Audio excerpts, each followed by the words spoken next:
बलांगीर रे टेंट भड़ा मागिबारु गाँरु तड़ी दबार धमक अभियोग। बलांगीर सदर थाना रे यार अभियोग ढुलुसुर निवासी त्रिभुवन मल्लिक एभली अभियोग करिसेंती। अभियोग अनुसार गंड समाजर कर्मकर्ता तांकठारु टेंट सामग्री भड़ा नैथिले एवं सेमाने सेठी नुआखाई भेटघाट करथिले। तेबे तांकर पाउणा 1 लाख रु ऊर्ध्व होइथबा बेले केवल 36,000 टंका देइछंती। सेपरी बकिया टंका मागिबारु तांकु गाँरु तड़ी दबार धमक सह मारपीट करिबार धमक देइथिबार से अभियोग आनिछंती एवं उचित न्याय दाबी करिछंती।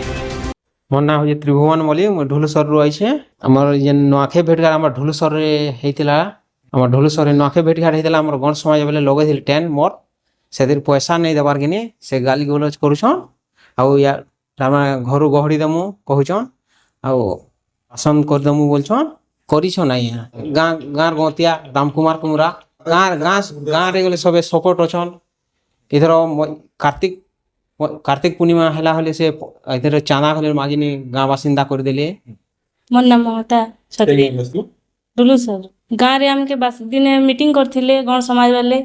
से मीटिंग के हमर आज्ञा के डकैथिले। सेन बहुत गली गुलज कले जे हमर घर तक जेतेले गाली गुल मार सुभला से तबले मुई गनी मीटिंग तले से जगह रे कहले तू लेडीज लोग गुटे कहीं एसचु बोली देखनी से जगह रे जे मोर स्वामी एकला थिले सेतला हम सपोर्ट करबा गनी जे मते भी कथा कहले तुम शिष्टाचार जणा नै न तुमे सभा रे बसी करी कथा कहि नै जानबार तुमे काना अंता संता बोली बहुत कहली।